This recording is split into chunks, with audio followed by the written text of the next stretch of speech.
ہادیو رہنما ہمارے علماء، ہو کبھی درپیش جو کوئی مسئلہ، پوچھ لیں حاضر ہوں ہم ان کی بارگاہ۔ الحمدللہ رب العالمین والصلاة والسلام علی سید المرسلین، اما بعد فاعوذ باللہ من الشیطان الرجیم، بسم اللہ الرحمن الرحیم، والصلاة والسلام علیکہ یا رسول اللہ وعلی آلک واصحابک یا حبیب اللہ، الصلاة والسلام علیکہ یا نبی اللہ وعلی آلک واصحابک یا نور اللہ۔ مدنی چینل کے ناظرین، آپ دیکھ رہے ہیں پروگرام دارالفتہ اہل سنت، آپ کو خوش آمدید کہتے ہیں، مرحبا کہتے ہیں۔ اس پروگرام میں سوال جواب کی صورت میں بہت سا علم دین انشاءاللہ سیکھنے کو ملے گا۔ ابتداً درود پاک کی فضیلت ہمارے پیارے نبی صلی اللہ تعالی علیہ وآلہ وسلم کا فرمان عظمت علی شان، ان اول الناس بی یوم القیامہ اکثرہم علیہ صلاۃ۔ قیامت کے دن میرے قریب ترین وہ ہوگا جو مجھ پر کثرت سے درود پڑھتا ہوگا۔ صلو علی الحبیب صلی اللہ تعالی علی محمد صلی اللہ علیہ وآلہ وسلم، صلاۃ و سلام علیک یا سیدی یا رسول اللہ وعلی آلک واصحابک یا سیدی یا حبیب اللہ۔ آج کے ہمارے مہمان مفتی محمد کفیل اتاری صاحب، ان کو بھی خوش آمدید کہتے ہیں۔ کیسے؟ جزاک اللہ خیر، الحمدللہ علیہ ماشاءاللہ ماشاءاللہ۔ بڑھتے ہیں ہم ناظرین کے ویڈیو سوالات کی طرف۔ میں درج کر رہا ہوں مفتی صاحب، میرا ایک بہت اہم سوال ہے آپ سے کہ لوگ ایک دفعہ حج فرض ادا کرنے کے بعد ہی دوبارہ ہر سال یہاں پہ دوبارہ حج کرنے کے لیے آتے ہیں، تو ہماری پریکٹس میں یہ ہے کہ ہمیں پتہ ہوتا ہے کہ ان کے اوپر ادائیگیاں ہیں مارکیٹ کی، تو آیا کہ ان کو ہم کس طرح یہ بتائیں کہ پہلے وہ ادائیگیاں کریں، بعد میں یہ فرض تو ادا ہو چکا، دوبارہ یہ حج پہ جو جانا، اس کے بارے میں ذرا حاجیوں کی اور ہم سب کی رہنمائی کر دیں کہ یہ صحیح ہے طریقہ یا نہیں۔ یہ شاید ٹریول والے ہیں کوئی کہ جو کہہ رہے ہیں کہ ہمارے پاس حاجی آتے ہیں، بکنگ کے لیے آتے ہیں، ان کا جذبہ ہے ماشاءاللہ کہ ان کے پاس تو کسٹمر آ رہے ہیں، تو یہ جذبہ رکھ رہے ہیں کہ ان کے اوپر ادائیگیاں ہیں، تو یہ پہلے اپنے قرضے واپسی کریں یا کچھ اس طرح، تو کیا کہتے ہیں آپ؟ بسم اللہ الرحمن الرحیم۔ حج فرض بھی اگرچہ ہو تو اس میں بھی یہی ہے کہ آپ یا تو اگر آپ کے ذمے کوئی ادائیگی ہے تو وہ کر دیں اور پھر حج فرض کے لیے جائیں، یا اس کی ادائیگی کے لیے آپ جس کا دین ہے اس سے جو ہے وہ وقت مانگ لیں۔ اور جہاں تک حج نفل کا تعلق ہے تو ایک یہ ہے کہ ایک شخص کے کاروبار کرتا ہے تو اس کے اوپر ادائیگیاں جو ہے وہ چل رہی ہوتی ہیں، وہ کنٹینیو ادائیگیاں ہوتی ہیں کہ کچھ وہ ادا کر رہا ہوتا ہے، کچھ مزید جو ہے وہ ادھار لے رہا ہوتا ہے، وہ کاروبار کا جو ہے وہ ایک روٹین جو ہے وہ پریکٹس ہوتی ہے۔ تو اس میں سامنے والی پارٹیوں کو بھی پتہ ہوتا ہے کہ بھئی یہ جو ادائیگی ہے یہ بھلے حج پہ جا رہے ہیں یا کہیں بھی جا رہے ہیں یا کہیں بھی کچھ بھی خرچہ کر رہے ہیں، جو ہمارے ساتھ ٹائم پیریڈ طے ہے اس ٹائم کے اوپر یہ جو ہے وہ ادا کر دیں گے، اور انہیں کوئی اعتراض بھی اس کے اوپر نہیں ہوتا، تو اس میں کوئی بھی حرج نہیں ہے۔ وہ حج پر بھی شخص جا سکتا ہے، حج نفل پر بھی جا سکتا ہے، عمرے پہ بھی جا سکتا ہے، وہ اپنے نئے کاروبار کا آغاز بھی کر سکتا ہے، سارے کام وہ کر سکتا ہے۔ بات وہاں آئے گی کہ ایک شخص ہے جو کہ جس کے اوپر ادائیگیاں لازم ہیں اور ان کی ادائیگیوں کا وقت بھی آ گیا ہے، اور اب وہ ان لوگوں کو ٹالتا ہے، ان کو جو ہے وہ ادائیگی نہیں کرتا، اور اب اس کے علاوہ اپنا جو مال ہے وہ دیگر امور میں خرچ کرتا ہے، وہ چاہے جو ہے وہ حج نفل میں ہو، عمرے میں ہو، شادیوں میں ہو، یا جو ہے وہ اپنا گھر بنانے میں ہو، یا اپنا مزید کاروبار بڑھانے میں ہو، کسی بھی طرز پر ہو، تو وہ بہرحال ایسا کرنا اس کا ہرگز جائز نہیں ہے۔ کہ حدیث پاک میں فرمایا مطل الغنی ظلم، کہ غنی شخص کا قرض کی ادائیگی میں ٹال مٹول کرنا یہ ظلم ہے۔ مگر یہ اسی وقت ہے کہ جب یہ صورتحال ہو جو ہم نے بیان کی۔ عمومی طور پہ جو لوگ اس طرح کے کام کر رہے ہوتے ہیں، جیسے آپ نے کہا کہ بھئی وہ ہر سال پریکٹس ہے، تو انڈرسٹوڈ سی بات ہے کہ ان کا کاروبار ایک جو ہے وہ چل رہا ہے، یا کوئی ادائیگی ہے لیکن وہ ڈسٹریبیوٹڈ جو ہے وہ ادائیگی ہے کہ اس کے اندر اختلاف ہے، وہ آپس میں جو ہے وہ ان کا معاملہ چل رہا ہے، وہ چاہے کورٹ میں چل رہا ہے، چاہے مارکیٹ کی کمیٹی میں چل رہا ہے، یا اور کسی جگہ پر چل رہا ہے۔ تو جب اس چیز کے کوئی ادائیگی کا وقت مقرر ہے اور وہ شخص اس کے اوپر ادائیگیاں جو ہے وہ کر دیتا ہے، اس کسی کی ادائیگی جو ہے وہ پینڈنگ نہیں ہے، یا اگر پینڈنگ ہے تو وہ اس سے مہلت لے لیتا ہے، ٹھیک ہے بھائی ٹھیک ہے میں آپ کی جو ہے وہ یہ ادائیگی جو ہے وہ کر دوں گا، اچھا، اب اس کی وجہ بھی بس اوقات یوں ہوتی ہے کہ مثال کے طور پر اس شخص کو جو ہے وہ حج کے اوپر جانا ہے اور اس کے اندر جیسے آج کل کے حساب سے 12-15 لاکھ روپے جو ہے وہ خرچ آ رہا ہے جی، لیکن اس کو ادائیگی جو ہے وہ 3 کروڑ روپے کی کرنی ہے صحیح، اور وہ یکمشتی کرنی ہے. لینے والا اس سے 16 لاکھ روپے لے کر اسے نہیں کچھ کہے گا اور اس کو پتہ ہے کہ بھئی وہ پیمنٹ جو ہے وہ میری وہاں سے آگے سے آئے گی تو میں اس کو جو ہے وہ پوری کی پوری ادا کر دوں گا. اور سامنے والے کو بھی پتہ ہے کہ بھئی ٹھیک ہے مجھے تو پوری پیمنٹ ہی چاہیے, میں 15-16 لاکھ روپے لے کے تم سے جو ہے وہ کیا کروں گا. ٹھیک. تو ایسی صورت کے اندر اگر ادائیگی پینڈنگ بھی ہے اور سامنے والے کی طرف سے جو ہے وہ مہلت اسے مل جاتی ہے تو اس صورت کے اندر جو ہے وہ حرج نہیں ہے. یہ حج نفل یا عمرہ یا دیگر اور بھی میں نے جتنے کام بتائے ان کے لیے جا سکتے ہیں. اچھا, جو عمومی طور پہ لوگ جو تنقید کرتے ہیں بسا اوقات وہ عبادات کے معاملے پر کر رہے ہوتے ہیں کہ یار آپ جو ہے وہ قربانی کیوں کر رہے ہو, آپ کے اوپر تو یہ جو ہے وہ ادائیگی ہے, آپ حج کیوں کر رہے ہو, آپ کے اوپر تو یہ ادائیگی ہے. حالانکہ وہی لوگ ان افراد پر تنقید نہیں کر رہے ہوتے جو اپنے بچوں کی شادیاں بڑی دھوم دھام سے جو ہے وہ کر رہے ہوتے ہیں, حالانکہ ادائیگیاں تو ان پر بھی ہوتی ہیں بلکہ وہ اور ادائیگیاں چڑھا رہے ہوتے ہیں. اچھا, اسی طریقے سے ایون وہ اپنا بزنس بڑھا رہے ہوتے ہیں, وہ کوئی نئی دکان کھول رہے ہوتے ہیں, وہ نیا کاروبار جو ہے وہ کھول رہے ہوتے ہیں. تو در حقیقت اس کا تعلق صرف اس بات سے نہیں ہے کہ آپ حج یا عمرے یا کسی نیک کام کی کرنے کی طرف جا رہے ہیں تو جناب ہم جو ہے وہ ان کے اوپر یہ ادائیگیوں والا جو ہے وہ معاملہ لے کر تنقید شروع کر دیں. تنقید اگر کرنی ہے, اولاً تو تنقید نہیں, بنیادی چیز تو ہے کہ سمجھانا ہے تو آپ انہیں یہی بات سمجھائیں, لیکن وہ سمجھانا پھر ہر معاملے میں ہو, وہ خرچ کرنے کے معاملے کے اندر بھی ہو, وہ جو ہے وہ شادیوں والے معاملات میں بھی ہو, وہ نئے بزنس کے معاملات میں بھی اور دیگر سارے معاملات میں, بہرحال سب میں ہی ہو. سفر البتہ ایک ایسی چیز ہے کہ انسان جب سفر پر جاتا ہے, یہ صرف سفر حج یا سفر عمرہ یا جو ہے وہ کسی نیک کام کے لیے سفر نہیں, مطلقاً ہی سفر کے لیے جانے سے پہلے, کیونکہ سفر کے اندر وہ شخص واپس بھی آئے گا یا نہیں, اس کی زندگی کا کتنا حصہ باقی رہ گیا ہے. عمومی طور پر سفر کے اندر ہی ایسے حادثات اور واقعات پیش پہلے زیادہ آتے تھے, اب کم آتے لیکن بہرحال اب بھی آتے ہیں کہ انسان کا جو ہے وہ عمر پوری ہو جاتی ہے. تو اس لیے کہا یہ جاتا ہے کہ بھئی سفر پر جانے سے پہلے جو بھی آپ جن کے مقروض ہیں آپ ان کی ادائیگیاں کر دیں یا پھر ان سے جو ہے وہ مہلت لے لیں, اور مہلت لیں تو پھر ایسی صورت میں ان ادائیگیوں کی جتنی تفصیل ہے وہ ساری لکھ کر باقاعدہ اپنے ورثاء کو پیچھے وصیت کر کے جائیں. ٹھیک, کہ موت زندگی کا کچھ معلوم نہیں, وہ تو آپ اپنے شہر میں رہ رہے ہیں جب بھی معلوم نہیں, لیکن ایک عمومی طور پر یہ ہے کہ بھئی سفر کے اندر زیادہ جو ہے وہ اس بات کا اندیشہ ہوتا ہے. تو لہٰذا ان چیزوں کے اوپر عمل کرتے ہوئے جائیں. جس کا اس نے ادائیگی کرنی ہے وہ مہلت دے دیتا ہے یا اس کی جانب سے ٹائم پیریڈ ہی بات کا ہے. اب جیسے بیسیاں ڈلی ہوئی ہیں, کسی کی کمیٹیاں ڈلی ہوئی ہیں, تو وہ کمیٹی کا اس مہینے وہ دے گا ہی نہیں, اس کو تو اگلے جو ہے وہ جناب جو ہے وہ 20 مہینے تک جو ہے وہ ادائیگیاں جو ہے وہ کرنی ہے. صحیح. تو لہٰذا اس کا ٹائم پیریڈ اپنی جگہ معلوم ہے. تو اگرچہ اب اس شخص کے اوپر وہ قرضہ ہے کہ یہ BC پہلے ہی وصول کر چکا ہے اور اب مزید جو ہے وہ اس کو ادائیگیاں کرنی ہیں, لیکن یہ ادائیگی جو ہے وقت مقررہ پر ہے. اس سے پہلے یہ شخص کوئی بھی کام کرتا ہے تو ان کو BC والوں کو کوئی اعتراض نہیں ہے اس بات کے اوپر. اسی طرح کئی اپنے مکان لیے ہوئے ہیں یا زمین لی ہوئی ہے, کمپنی سے انہوں نے قسطوں پر آپ نے جو ہے وہ چیزیں جو ہے وہ لی ہوئی ہیں, کمپنی سے بھی اٹھائے ہوئے ہیں, تو اب اپنی سیلریز میں مخصوص ان کو کٹوانے ہوتے ہیں کہ اتنے پیسے, تو وہ چیز وہ بھی رکاوٹ ان میں بھی کوئی جو ہے وہ حرج نہیں ہے. تو اس طرح کی جو ٹائم شیڈیول پیمنٹ سے تو ان کو سامنے رکھتے ہوئے ان کی موجودگی میں بھی آپ حج فرض کے لیے بھی جا سکتے ہیں. یہاں پر اس شخص کی طرف سے اجازت ہے نا, اس نے مہلت دی ہوئی ہے کہ آپ جو فلاں ٹائم کے اوپر مجھے ادائیگی کیجیے گا, اور آپ کو یہ پتہ ہے کہ میں آ کے جو ہے وہ کر دوں گا. ہاں, اگر کسی کو یہ پتہ ہے کہ بھئی میں حج نفل کے لیے جا رہا ہوں لیکن واپسی پر میرے پاس تو اگلے چند سال جو پیمنٹس کرنی ہے اس کا میرے پاس مال ہی نہیں بچے گا میرے پاس,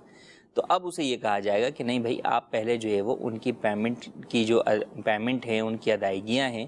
اس کا جو ہے وہ بندوبست کریں, پھر اس کے بعد آپ کے پاس مال بچے تو آپ حج نفل پر جائیں, نہیں بچتا تو آپ جو ہے وہ یہیں پر جو ہے وہ رہیں. ٹھیک ہے. اوورآل جو ایک صورتیں ہو سکتی ہیں اس کے اوپر گفتگو ہوئی ہے, لیکن مفتی صاحب اس چیز کا بھی نا انکار وہ نہیں کیا جا سکتا. ایک طبقہ ہے, ایک تعداد ہے, لوگوں کے پیسے دینے ہیں لیکن پرانے پیسے دے دیں, اب ہیں ان کی طرف وہ, لیکن آج کل شاید یا برسوں سے یہی طریقہ ہے کہ قرضے کو اتنا پرانا کر دو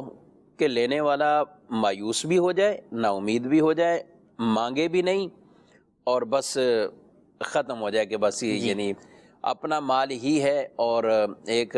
بھکاری بن کر لینا پڑتا ہے. بعض اوقات قرضہ ظاہر ہے آج کل آسان نہیں ہے، کسی سے قرضہ واپسی نکلوا لینا، پیسے وہ دے دینا. اور کہتے ہیں نا رشتہ داری یا دوستی ختم کرنی تو پیسے دے دو، کچھ قرضہ دے دو، اس کے بعد دیکھیں آپ خود ہی آٹومیٹک یہ ختم ہو جائے گی. یہ چیزیں ہونا نہیں چاہیے اس طرح، لیکن یہ بھی ایک تعداد ہے لوگوں کی. اب ایسا شخص دنیاوی بھی کام کر رہا ہو تو بھی تنقید تو کی جاتی ہے، وہ اسراف کر رہا ہے، فضول خرچی کر رہا ہے تو بھی کی جاتی ہے. لیکن ایسے شخص کو جب دینی کام کرنا ہے تو میں سمجھتا ہوں کہ اس میں اس کو زیادہ خیال کرنا چاہیے. بدرجہ اولا اس بات کا خیال کرنا چاہیے کہ دیکھیں اللہ پاک کے جو حقوق ہیں وہ حقوق اللہ ہیں، اور جو بندوں کے حقوق ہیں وہ حقوق العباد ہیں. حقوق العباد کی جو ہے وہ پکڑ کا معاملہ جو ہے وہ زیادہ سخت ہے کہ جب تک بندہ معاف نہیں کرے گا اللہ پاک بھی جو ہے وہ معاف نہیں کرے گا. پھر حقوق العباد انسان کے ذمے پر ہوں اور پیچھے اس کے جو بندے ہیں جن کے اس نے حقوق تلف کیے ہیں وہ اس کے لیے جو ہے وہ بد دعائیں کر رہے ہوں، تو مظلوم کی بد دعا جو ہے وہ عرش الہی کو ہلا دیتی ہے. تو لہٰذا ایسا ہرگز نہیں کرنا چاہیے. اچھا اس میں بسا اوقات یہی ہوتا ہے کہ کسی جگہ سے جب کاروبار ختم کرتے ہیں، جو آپ نے کہا نا پرانے قرض، وہ یہی ہوتا ہے کہ بھئی وہ جو مردہ قرض اس کو بنا دیتے ہیں نا کہ بھئی لڑ جھگڑ کے وہ کاروبار ہی ختم کر دیا، وہ فیلڈ ہی چھوڑ دی. اب یہ ان کو پتہ ہے کہ بھئی اب جب اس فیلڈ میں ہم نے جانا ہی نہیں ہے، نہ نیا مال لینا ہے، تو اب وہ پرانا والا شخص کو بھلے جو ہے وہ بولتے رہیں گے بھئی اب تو ختم ہو گیا. تو اگرچہ میں کہتا ہوں قانوناً بھی کسی وجہ سے وہ حق جو ہے وہ ختم ہو رہا ہو، لیکن اگر شرعاً آپ دیندار ہیں تو آپ کو دینا ہی ہوگا. بھئی کسی جگہ پر جو ہے وہ جھگڑا ہو گیا اور جناب کمیٹی نے کسی نے فیصلہ کر دیا کہ سر یہ جو ہے نا 25 لاکھ نہیں، آپ ایسا کریں جو ہے نا 5 لاکھ روپے جو ہے وہ ان سے لے لیجئے گا. اب وہ شخص نے مجبوراً کہ بھائی ٹھیک ہے نہ ملنے سے مجھے ملنا جتنے مل رہے ہیں وہ بہتر ہے، لیکن اس کو پتہ ہے جس نے دینا ہے کہ نہیں سر میں نے تو 25 لاکھ ہی اس کا میں دیندار ہوں، تو لہٰذا بھلے فیصلہ کچھ بھی جو ہے وہ ہو گیا. ایک یہ ہے کہ باہمی رضامندی سے صلح ہونا، یہ ایک الگ چیز ہے، مجبوراً لے لینا. ایک یہ ہے کہ جو ہے وہ جناب کسی تھرڈ پارٹی نے جو ہے وہ خواہ مخواہی کا فیصلہ کر دیا جس کے اوپر وہ شخص راضی نہیں ہے، جس کے اصل جو ہے وہ پیسے بنتے ہیں، تو لیکن آپ کو پتہ ہے کہ یار ہمیں دیندار تو اس کا 25 لاکھ کا ہی ہوں، تو بھلے کوئی بھی فیصلہ ہو گیا قانون آپ کسی بھی گرفت سے بچ گئے، مگر یہ یاد رکھیے کہ اللہ پاک کی جو گرفت ہے اس سے بچ نہیں سکتے آپ. تو لہٰذا آخرت کے معاملے کے اندر جو بھی آپ پر جو ہے وہ پکڑ ہو سکتی ہے اس کی آج ہی فکر کر کے ایک ایک پیسے کی ادائیگی جو ہے وہ کیجیے، اور نہ صرف ادائیگی کیجیے بلکہ جو آپ نے تاخیر کی اس تاخیر کے لیے اس شخص سے سوری بھی کیجیے، معافی بھی مانگیں کہ آپ نے اس بندے کا دل دکھایا ہے، اس کو تکلیف پہنچائی ہے. تو بہرحال جو ایسا کرتے ہیں تو ان کا ایسا کرنا جو ہے وہ ہرگز جائز نہیں ہے. ایک شخص ہے کہ مثال کے طور پہ اس کے پاس 1 کروڑ روپے ہیں لیکن وہ 2 کروڑ کا جو ہے وہ مقروض ہے، ٹھیک، تو ایسی صورت کے اندر جبکہ اس کے علاوہ اس کے پاس حاجت اصلیہ سے زائد مال نہیں ہے تو حج فرض بھی اس پہ لازم نہیں ہوگا، ظاہر قرضے میں قرضے کے اندر ہے وہ. اب بھلے وہ افراد جو ہے وہ اس سے جو ہے وہ اس لیے نہیں مانگ رہے کہ یار یہ تو دیتا ہی نہیں ہے، لیکن اس سے تو پتہ ہے نا کہ بھائی میں ان کا دیندار ہوں اور وہ مانگ مانگ کر اب خاموش ہو گئے جی. تو لہٰذا ایسے شخص کو تو حج فرض کے لیے بھی یہی کہا جائے گا کہ بھائی آپ جو ہے وہ اس کو جس کا جو بنتا ہے پہلے اس کی ادائیگی کیجیے، حقوق العباد کے معاملات کو کلوز کیجیے. حج فرض کے اندر ہم بات کرتے ہیں کہ اللہ پاک جو ہے وہ عرفات شریف کے اندر حقوق اللہ معاف فرماتا ہے اور حقوق العباد جو ہے وہ مزدلفہ شریف میں معاف کرتا ہے جی. مگر اس کا مطلب یہ ہے کہ جو گناہ ہوا وہ معاف ہو جاتا ہے، ادائیگیاں معاف نہیں ہوتی. جس کا آپ نے دل دکھایا ہے اس سے معافی کرنا معاف نہیں ہو جاتا، وہ آپ کو کرنا ہی ہوگا،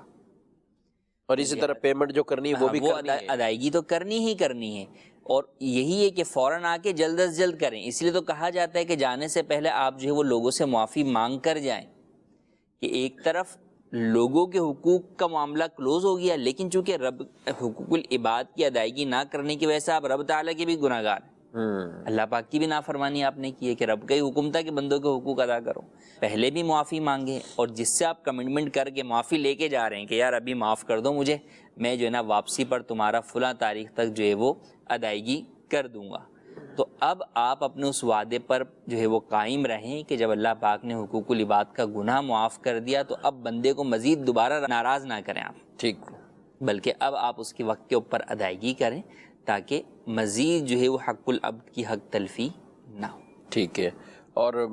ٹال مٹول ان پیسوں کی ادائیگی کے حوالے سے ضروری نہیں حج عمرے والے ہی وہ کوئی کر رہا ہو، بعض اوقات تو لوگ اس وجہ سے جاتے بھی نہیں ہیں، یعنی ایک تعداد وہ بھی ہے جی کہ ہم اگر ادھر قدم اٹھائیں گے تو ہم سے جو لوگوں نے پیسہ لینا تو وہ کہیں گے کہ یار آپ ہمیں دے نہیں رہے، اور یوں آپ اس کا مطلب آپ کے پاس پیسے موجود ہیں، تو ٹال مٹول اگر وہ شخص کر رہا ہے بھلے وہ جا بھی نہیں رہا جی، تو وہ بھی غلط ہے۔ وہ بھی جو ہے وہ گناہ گار ہے۔ اور اچھا، ایک اور پتہ چلا مجھے کہ کچھ لوگوں کی پیمنٹ کرنی ہے، وقت بھی نہیں مل رہا یا کچھ ایسا ہے نا، تو کچھ لوگ سفر اختیار کر جاتے ہیں، بیرون ملک سفر، یا اس میں ہو سکتا ہے یہ حج عمرے کا بھی سفر، یعنی بھلے اپنے فرض پہلے حج ادا کیا ہوا سب کچھ ہے، تو سفر یعنی تاکہ یہ 25 دن یا 40 دن ہمیں مزید وقت مل جائے، مہلت مل جائے۔ اب تو پتہ ہے کہ بھئی وہ تو گئے ہوئے گئے ہوئے، رابطہ ہو نہیں رہا وہ ہے ہی نہیں ادھر، اور اسی سے ہی مزید وہ گنجائش نکالنے کی مختلف طریقے ہو سکتے ہیں، لوگوں نے یہ اپنائے ہوئے ہوں گے، اور یہ ہمیں بھی اسی طرح پتہ ہے کہ لوگ آ کے شیئر کرتے ہیں، بتاتے ہیں کہ یار اس طرح کر لیا، اس طرح کر لیا۔ بہرحال ہم تو آپ کو یہی کہیں گے، پیسہ آپ ضرور اپنا وصول کریں، لیکن کبھی بھی عبادات کو نشانہ نہ بنائیں۔ عبادات کے معاملات کو نا، یہ ایک اچھے مسلمان کی یہ نشانی نہیں ہے کہ کسی کی بھی عبادات کو یوں نشانہ وہ بنائے، اور لوگوں کے دلوں کے اندر عبادت، حج، عمرہ یا دیگر جو عبادات ہیں، ابھی قربانی آگے آنے والی ہے، اور قربانی میں بھی لوگ مال خرچ کرتے ہیں، الحمدللہ اللہ کی بارگاہ میں درجہ اس کا ہے، فضیلت ہے، اس کی برکتیں اور فضیلتوں کو بیان کیا گیا ہے، لیکن اس میں بھی لوگ ایسے مواقع پر تنقید کرنے لگ جاتے ہیں، اور پھر جو وہ نیکی کے کام میں خرچ کر رہا ہے اس پہ بھی تنقید کر رہے ہوتے ہیں، اور خود بھی گناہ گار ایک طرح کے ہو رہے ہوتے ہیں۔ تو لہذا ایسے لوگوں کا بالکل بھی ہمیں حصہ نہیں بننا۔ تو دونوں طرح کی ہم نے گفتگو کی، بہت ڈیٹیل سے تفصیل سے گفتگو ہو چکی ہے، مزید بڑھتے ہیں آپ کے سوالات کی طرف۔ مفتی صاحب کی بارگاہ میں سوال عرض ہے کہ نفلی طواف کا طریقہ بتا دیجیے، اور نفلی طواف میں بھی کیا دم ہو جاتا ہے اور کن چیزوں سے ہوتا ہے وہ بھی بتا دیجیے۔ جی، نفلی طواف کہ آپ نے جو ہے وہ حالت احرام میں آپ جب نہیں ہیں تو پھر آپ جو ہے وہ نفلی طواف جو ہے کرتے ہیں۔ حالت احرام میں بھی جو ہے وہ نفلی طواف ہو سکتا ہے، لیکن ایک نارمل جب آپ جو ہے وہ آپ نے عمرہ اپنا مکمل کر لیا، اب آپ مکہ شریف کے اندر جو ہے وہ قیام پذیر ہیں، تو اب آپ جو ہے وہ طواف کی نیت کر کے حجر اسود سے جو ہے وہ آپ جو ہے وہ استلام کر کے اپنا جو ہے وہ طواف مکمل کریں گے۔ اچھا، نفلی طواف بھی بہرحال ہر طواف جو ہے وہ 7 چکر کا ہی جو ہے وہ ہوتا ہے، صحیح، 1-2 چکر کا جو ہے وہ نہیں ہوتا۔ یعنی لوگ نفلی طواف کو یہ سمجھتے ہیں کہ ایک چکر، ہاں، ایک چکر بھی کر کے چلیں یا آپ جو ہے وہ ہو گیا ایک طواف، نہیں، وہ بھی 7 چکر پر ہی مشتمل طواف عبادت۔ جیسے آپ نماز پڑھنے کھڑے ہوئے ہیں تو بھئی وہ 2 رکعت یا 4 رکعت والی ہوگی، ٹھیک ہے، اسی طرح طواف جو ہے وہ سمجھے کہ 7 چکر کے ساتھ مل کر پورا ایک طواف جو ہے وہ بنتا ہے۔ تو لہٰذا یہ اور پھر وہی 7 چکر لگانے کے بعد آخر میں استلام، ہر دفعہ استلام کریں گے اور آخر میں استلام پر آپ کا جو ہے وہ ختم ہوگا۔ اب اس کے بعد سعی وغیرہ جو ہے وہ نہیں ہے نفلی طواف کے بعد، ہاں البتہ 2 رکعت جو نماز طواف ہے وہ جو ہے وہ ادا کرنی ہوگی، وہ ہر طواف کے بعد واجب۔ طواف کے بعد۔ اچھا، نفلی طواف میں اگر کوئی ایسی غلطی ہوگی کہ جو دم والی غلطی ہوگی تو پھر جو ہے وہ دم لازم ہوگا، ورنہ عمومی طور پر جو آپ طواف کر رہے ہیں تو اس میں نہیں ہے۔ اب اس کی جو کہ باوضو ہونا اور وہ تمام جو شرائط ہیں وہ بہرحال پوری ہونا، یعنی احرام کی پابندی نہیں ہے، یعنی نفلی طواف میں آپ سلا ہوئے کپڑے پہن کے آپ کر خوشبو رہے ہیں، لگانا، جیسے اس طرح کی جو ہم دم والی عموماً جو لوگوں کا سوال ہوتا ہے کہ بھئی جو وہ خوشبو لگ گئی ہے، جیسے اب آپ خانہ کعبۃ اللہ شریف کے قریب جانے سے منع کرتے ہیں حالت احرام میں، کہ اب جو ہے وہ اس کی وجہ سے ہو سکتا ہے آپ کے ہاتھ یا کپڑوں میں جو ہے وہ خوشبو لگ جائے، کیونکہ غلاف کعبہ کے اوپر جو ہے وہ خوشبو ہوتی ہے، تو وہ چیزیں اب نہیں ہیں کہ اب وہ لگ جاتی ہیں تو اس پر وہ نہیں ہے۔ ہاں، جو طواف کے اپنے جو واجبات یا دیگر چیزیں ہیں ان اعتبار سے جو ہے وہ دم لازم ہو سکتا ہے۔ ہاں، یہ لوگ ایسے ہی بعض کا سمجھ ہوتا ہے کہ نفلی ہے، تو اس میں مجھے کسی نے فون کیا سفر پہ، میں بھی وہیں تھا، تو کہا کہ وہ ہماری ٹکٹ بھی ہے، ہمیں جدہ بھی پہنچنا ہے، اور آخری عشرے میں تھا، رمضان شریف کے آخری عشرے یا آخری دنوں میں بالکل نا، تو ادھر ٹکٹ ہے اور ٹائم بھی ہو رہا ہے، اور طواف جو ہے نا وہ شروع کر لیا تھا بس۔ اب وہ شروع کر لیا تو طواف چونکہ اتنا رش تھا تو اوپر سے ہو رہا تھا، اب اوپر سے ایک چکر بھی ٹھیک ٹھاک ٹائم لیتا ہے، تو اب کیا کریں، مطلب ہم یعنی اس کو نفل پڑھ کے ترک کر دیں اور اس کو چھوڑ دیں. تو میں نے کہا یہ تو آپ دم لازم ہو جائے گا. آپ نے اگر اسی طرح اس کو چھوڑ دیا پھر اس کے اکثر 4 پھیرے 4 چکر تو اس کا جو ہے وہ رکن ہے، وہ فرائض میں سے اس کا ادا ہونا. دم تبھی یعنی 4 سے کم آپ نے طواف کے چکر کیے تو پھر آپ کو دم لازم ہو جائے گا، اور اگر 4 چکر ہو چکے ہیں تو پھر دم تو نہیں ہے لیکن پورا کرنا اس کو وہ تو واجب ہے، اس کو پورا کریں. پھر صدقات کے حکم آئیں گے لیکن آپ پورا کریں. بہرحال کوشش کی انہوں نے کہ اوپر سے ہی وہ کرتے کرتے تو تقریباً بتا رہے تھے کہ کوئی 2 گھنٹے پلس ٹائم لگا ایک طواف میں، یعنی 7 چکروں میں. تو ہو گیا اور وہ پہنچ بھی گئے اور سب معاملات بھی ان کے ہو گئے. یعنی ان چیزوں کی طرف بات کا توجہ نہیں ہوتی کہ یہ نفل ہے یا اس طرح، جب شروع کر دیا تو اس کو پورا کرنا ہے. اچھا اسی طرح نفلی طواف کچھ لوگ بیٹھ کر کرنے میں،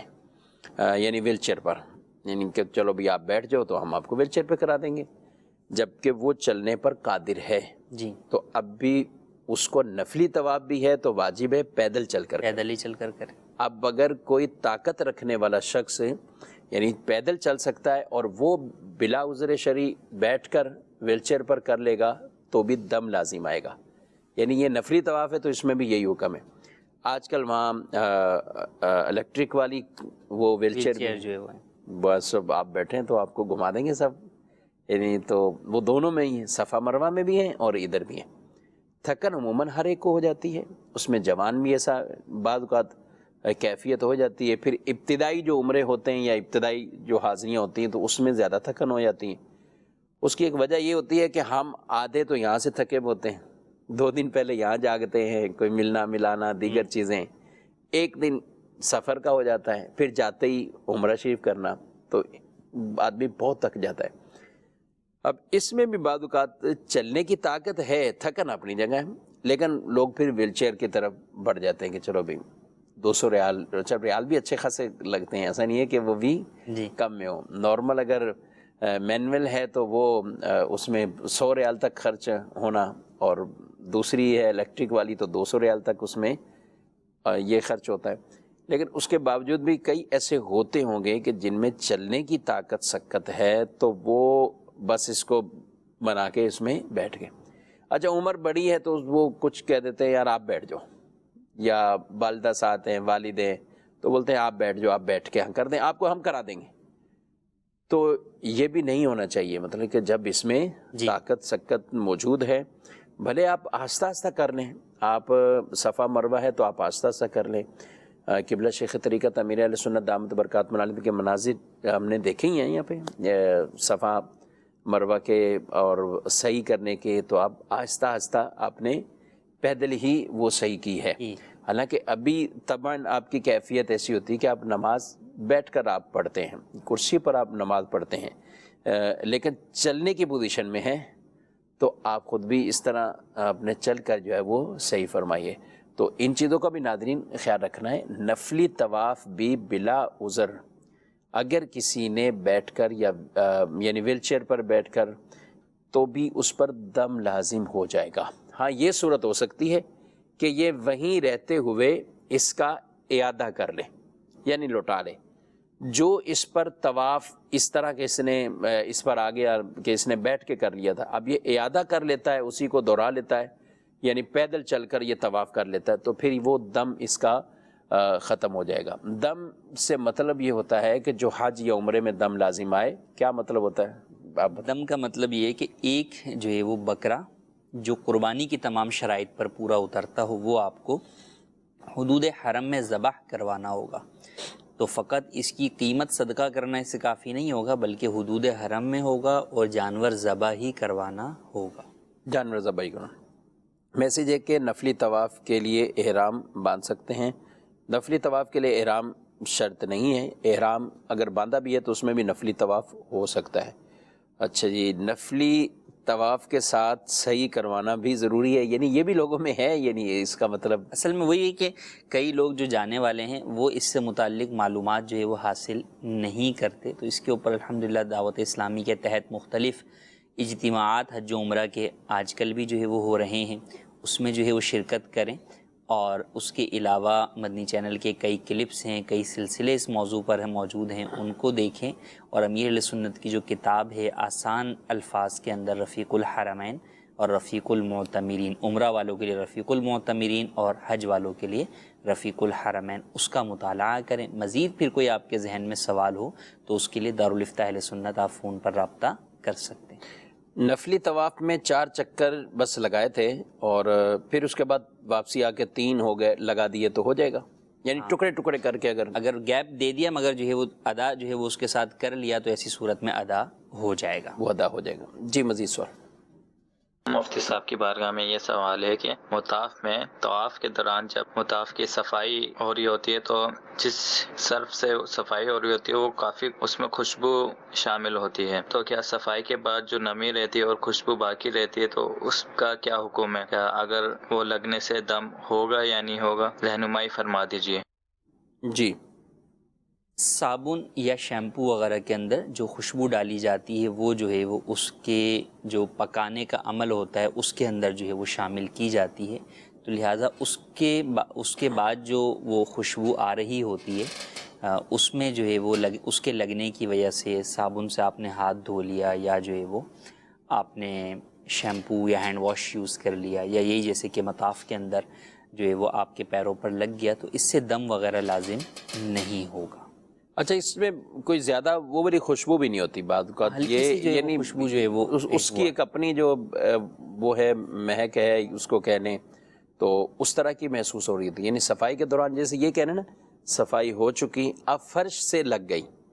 بعد اوقات یہ ہوتا ہے کہ وہ وہاں پر صفائی کا انداز یہی ہوتا ہے کہ وہ ٹھیک ٹھاک صرف جو ہے وہ پانی والا بنا ہوا وہ پھینک دیتا ہے. اب قریب آدمی کو کھڑا ہے تو پھر تو اس کے پاؤں پہ اچھا خاصا آ جائے گا، لیکن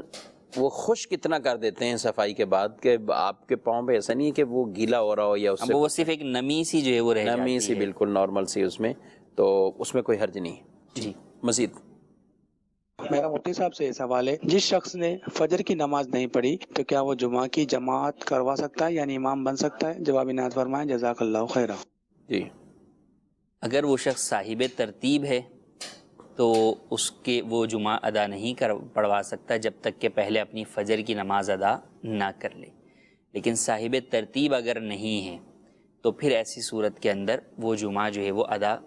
پڑھا سکتا ہے. البتہ بہتر یہی ہے کہ وہ پہلے اپنی جو ہے وہ نماز فجر جو قضا ہو گئی اس کی ادائیگی کرے، پھر اس کے بعد جو ہے وہ جمعہ پڑھائے. صاحب ترتیب سے مراد یہ کہ وہ شخص جس کی جو ہے وہ 6 نمازیں جو ہے وہ قضا نہ ہوئی ہوں یا ہوئی تھیں تو اس نے ان کو جو ہے وہ ادا کر لیا. جی مزید سوال. میرا نام اشتیاق ہے. میرا سوال مفتی صاحب سے یہ ہے کہ ہمارے ٹریولنگ کے جو گروپ عمرہ کے لیے جو جاتے ہیں تو وہ مدینہ سے جب مکہ ہم گروپ کو لے کے جاتے ہیں، جو ڈرائیور حضرات ہمارے ساتھ ٹریولنگ کرتے ہیں تو بغیر احرام کے وہ ٹریولنگ کرتے ہیں، ان کے بارے میں شرعی رہنمائی فرما دیجیے، ان کے بارے میں کیا حکم ہے؟ اچھا جی میقات سے باہر سے جو بھی شخص جو ہے وہ مکۃ المکرمہ جانے کے ارادے سے آ رہا ہے، وہ چاہے طائف سے آ رہا ہے، وہ چاہے جو ہے وہ پاکستان سے جو ہے وہ جا رہا ہے، چاہے مدینہ شریف سے جو ہے وہ جا رہا ہے، تو بہرحال اس کے اوپر احرام جو ہے وہ باندھنا ضروری ہے جبکہ اس کا ارادہ مکہ شریف جانے کا ہے. یہ اس کے اندر کسی کو بھی رعایت جو ہے وہ نہیں ہے. کئی دفعہ جو کاروان کے ساتھ لوگ ہوتے ہیں، جو ورکر ہوتے ہیں، کام کرنے والے ہوتے ہیں، وہ بسا اوقات اپنے آپ کو یوں بھی جو ہے وہ حاجی یا جو ہے وہ معتمر شمار نہیں کر رہے ہوتے، تو وہ کئی چیزوں کے اندر احتیاط نہیں کرتے. یعنی وہ سمجھ رہتے ہیں کہ ہم تو اپنی ڈیوٹی کر رہے ہیں، ہم کام کر رہے ہیں، وہ کام کر رہے ہیں، یعنی باورچی ہے، کوئی اور ٹرانسپورٹ کا کوئی کے افراد ہیں. تو بہرحال سب کے لیے یہی حکم ہے کہ جب آپ مدینہ شریف سے آپ نکلے ہیں اور آپ کا قصد جو ہے وہ ارادہ جو ہے مکۃ المکرمہ جانے کا ہے تو آپ کو جو ہے وہ احرام باندھنا ہوگا. اب چاہے دن میں اگر آپ کو 2 مرتبہ بھی آنا پڑ رہا ہے تو دونوں مرتبہ آپ کے لیے یہی حکم ہوگا. جب احرام باندھیں گے تو احرام جو ہے وہ بغیر عمرے کے پھر کھل نہیں سکتا، تو لہٰذا پھر آپ کو طواف سعی وغیرہ کر کے اور حلق یا قصر کروا کر ہی احرام سے باہر آنا ہوگا. تو لہٰذا اس بات کا خیال رکھنا سب کے لیے ضروری ہے. اور یہ بہرحال یہ اللہ پاک کی جانب سے حکم ہے، یہ اس گھر کی جو ہے وہ تعظیم اور تکریم کے لیے گویا کہ پروٹوکول ہے کہ آپ وہاں پر ایک جو اس کا یونیفارم ہے اس کے بغیر آپ کو انٹری الاؤ نہیں. ٹھیک ہے. اچھا اس میں یہ ہو سکتا ہے کہ جیسے یہ لوگ وہاں سے آتے ہیں جو ٹریولنگ والے، ان کے انتظامیہ کے جو افراد ہوتے ہیں، ان کو یہاں 1-2 دن لگ جائیں، عمرہ نہیں کیا، یہ اسی طرح احرام میں ہیں، اپنے کام کاج یعنی باہر سے کوئی آیا، مکہ آیا اور مکے میں ہی اپنے کام میں مشغول ہو گیا، جی، تو اب 2 دن بعد اس نے عمرہ کر لیا، رہا اسی طرح، کیا کہیں گے؟ تو عمرہ فوراً کرنا جو ہے وہ واجب یا ضروری نہیں ہے کہ آپ جب آئے ہیں تو آپ فوراً ہی جو ہے وہ عمرہ کریں گے. ایون جو لوگ جاتے ہیں ان کو بھی اس بات کی اجازت ہے کہ بھئی وہ بھی جب تھکے ہارے پہنچے ہوئے ہیں تو آپ چاہے جو ہے وہ آرام کر لیں، سستا لیں، رات میں آپ پہنچیں، آپ نیند پوری کر لیں، پھر صبح اٹھ کے جو ہے وہ آپ جو عمرہ کر لیں. بس بات یہ ہے کہ آپ احرام کی پابندیوں میں رہیں گے، آپ پابندیوں میں، وہ چاہے 1 دن ہو چاہے 2 دن ہو. تو اسی طرح جو خاص طور پہ ورکر ہوتے ہیں، کاروان والے، ان کو بسا اوقات یہ حاجت ہوتی ہے کہ ان کو اس وقت تمام اپنے جو ٹریول انتظامات ہیں، انتظامات کرنا، ہر ایک کو کمرہ الاٹ کرنا، کھانے کا انتظام کرنا، یہ ساری چیزوں کے اندر ان کو ہو سکتا ہے وقت جو ہے وہ لگ جاتا ہو. تو اب وہ اگر جو ہے وہ 1 دن کے بعد جو ہے وہ کرتے ہیں عمرہ یا 2 دن کے بعد کرتے ہیں تو کر سکتے ہیں. بس اس ڈیوریشن کے اندر وہ حالت احرام میں ہیں، احرام کی پابندیاں بہرحال ان پر لازم ہیں، ان کا خیال رکھنا ان پر ضروری ہوگا. ٹھیک ہے. سوال ہے SMS میں کہ شوہر کی طرف سے سونا زیور جو بیوی کو شادی میں ملتا ہے، شوہر بیوی کو بیچنے کی اجازت نہیں دیتا، تو اس زیور کا مالک کون؟ زکوٰۃ اور قربانی کس پر؟ جو بھی زیور عورت کی ملکیت ہے تو بہرحال اس کی وجہ سے قربانی بھی عورت پر واجب ہے اور اس کی زکوٰۃ بھی عورت پر واجب ہے. اب جو زیور تو جہیز میں عورت کو اپنے گھر والوں سے ملا ہے وہ تو عورت کی ہی ملکیت ہے. بسا اوقات شوہر اس کو بھی بیچنے نہیں دیتا، تو شوہر کا بیچنے کی پابندی لگانا اس بات کی دلیل نہیں ہے کہ یہ شوہر کی ملکیت ہے. البتہ جو سسرال کی جانب سے بری وغیرہ کے میں جو ہے وہ دیا جاتا ہے، جسے چڑھاوے کا زیور وغیرہ کہا جاتا ہے،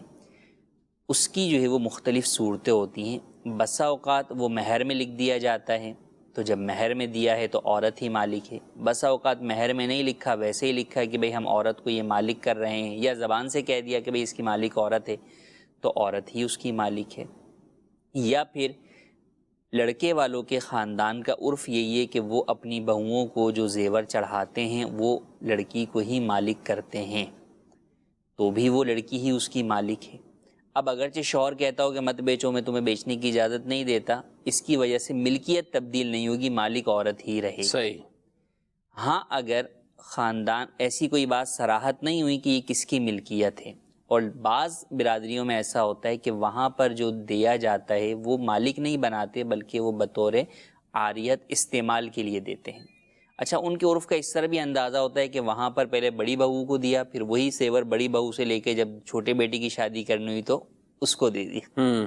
اس سے لے کے جو ہے وہ اس سے چھوٹے والی کو تقریباً ہر جگہ یہی چل رہا ہوتا ہے، وہ ایک ہی بنایا ہوا کافی شادیوں میں. جب یہ عرف اس طرح کا ہے تو اور وہاں پر یعنی ان کا مقصد مالک کرنا بہو کو نہیں ہے، تو ایسی صورت میں اس کا مالک کون ہے؟ جس نے دیا. وہ پھر شوہر بھی مالک نہیں ہے. ساس نے دیا ہے تو بھئی ساس جو ہے وہ مالک ہوں گی، سسر نے دیا ہے تو وہ مالک ہوں گے. اچھا پھر شوہر کا جو زیور ہوتا ہے بسا اوقات وہ ہوتا ہے جو منہ دکھائی کے اندر دیا، تو منہ دکھائی والا تحفہ عموماً جو ہے وہ عورت کو گفٹ ہی کیا جاتا ہے. ٹھیک.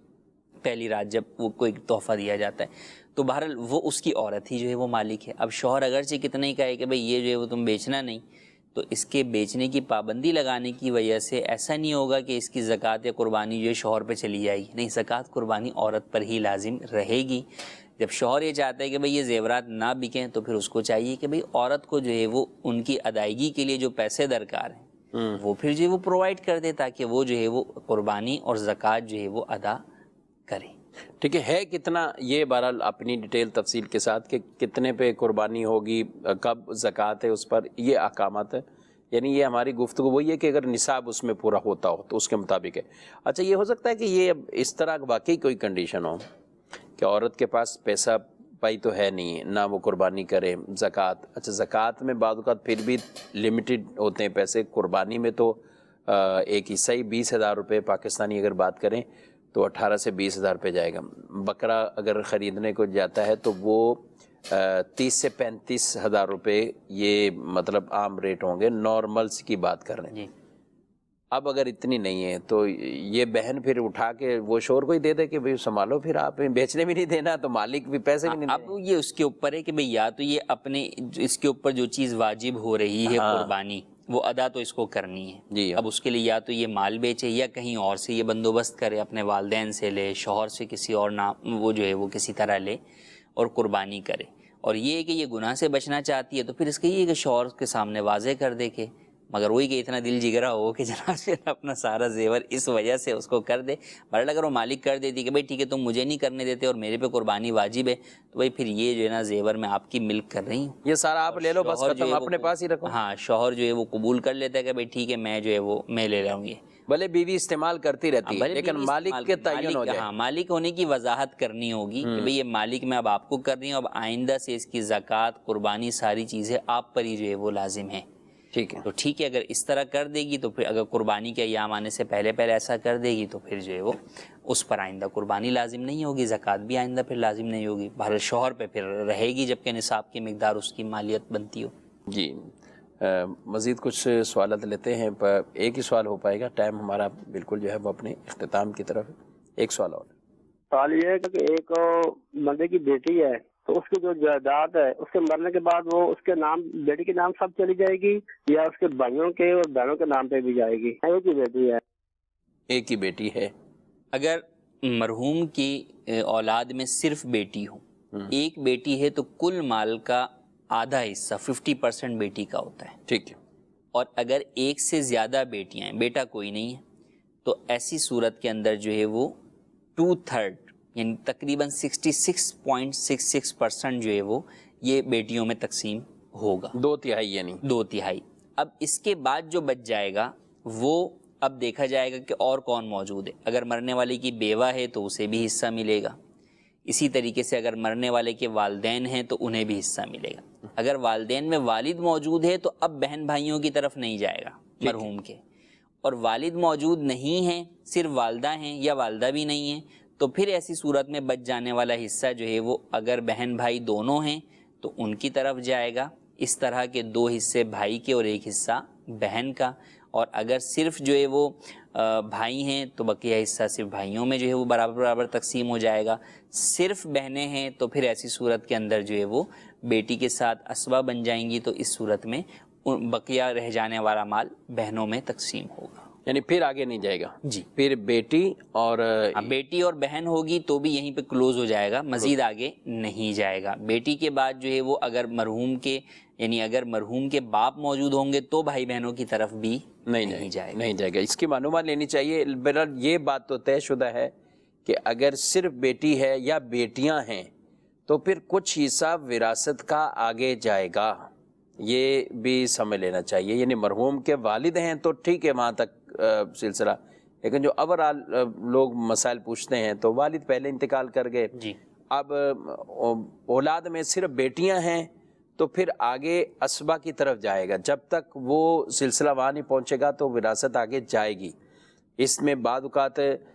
چچا کی طرف یا ان کی اولادوں کی طرف، یعنی لوگ اس طرف کم توجہ ہوتی ہے کہ ہم اتنا اب بہن بھائی بھی نہیں ہیں، پھر کیا ہوگا؟ ہاں بہن بھائی بھی نہیں ہے یا تھے لیکن مرحوم سے پہلے ہی انتقال کر گئے، جی ہاں، تو اب ایسی صورت کے اندر جو ہے بعض صورتوں میں بھتیجوں کی طرف جائے گا، صحیح، اگر جو ہے وہ بھائی کی اولاد موجود ہے، لیکن وہی کہ بھائی ہی کوئی نہیں، یہ خود ہی جو ہے وہ اکلوتا تھا، بہن بھی کوئی نہیں ہے، تو پھر ایسی صورت میں چچا یا چچا کی اولاد کی طرف بھی جائے گا۔ یعنی یہ پوائنٹ ذہن میں رکھنا چاہیے۔